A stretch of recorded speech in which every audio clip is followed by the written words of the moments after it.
So today we're going to look at verse 3 of Colossians 1. We give thanks to God and the Father of our Lord Jesus Christ, praying always for you.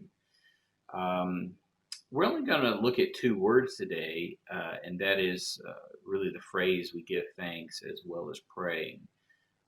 Because of that, it's going to give me the opportunity to show you a few things in each word, which are nice features. One is the fact that if you would like, you can actually look at things in parallel, and you can pick what translations you want to look at things in. So in here I have the original Greek text, and over here is the KJV, so I could change these if I wanted to,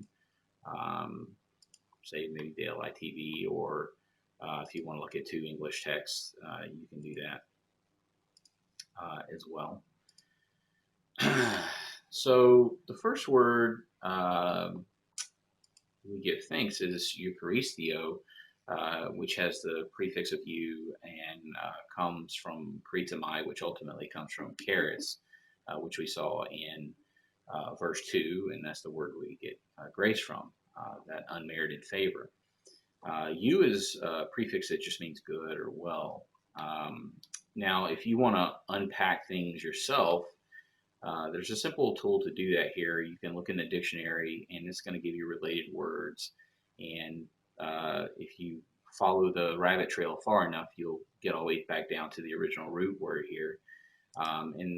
You can right-click on that if you want to dig into that word.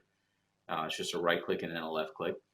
And then you can see here it shows you the prefix as well as the root here of "you" and "kritamai," which means to grant his favor. So "you" is sort of that good or well. And then if I want to go further into "kritamai," I can. And then ultimately, you're going to see that comes down to "charis." So So really, it means to be grateful or thankful, but it's interesting that it comes from sort of good grace or to give good grace, and it could be one of those examples. Greek's a complex language where sometimes we joke, we say that in Greek 1+1=3 sometimes, um, but ultimately it's just recognizing. For this one, it's sort of recognizing grace and being thankful for it. The next word, praying, presukomai, is another prefix and root, and the prefix there is pros, which just means toward something, in the direction of something, and then eukomai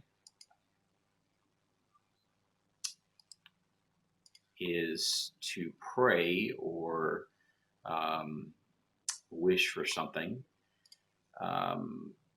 It's interesting because eukomai means to pray to, but then you have a prefix that means to also. And when you see that, a lot of times it's just acting as an intensifier, it's just making it a little bit stronger and giving it for this one, it's just giving it a stronger direction. But it really just means to speak to God. This verse is also really good for giving us a good opportunity for an application. We're getting out of the introduction and starting to get into a little meat, and so it provides that first opportunity.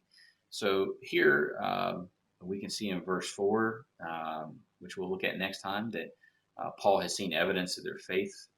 He knows that they're saved, and so he's choosing to lift that up to God in prayer and gratitude, which is one of the things that you commonly see Paul pray for. Another is someone's spiritual growth. So pick someone the coming week and thank God for their salvation. Obviously, recognize that they're saved, and then maybe look at their spiritual growth. Where do you think they could grow a little, and lift that up to God as well.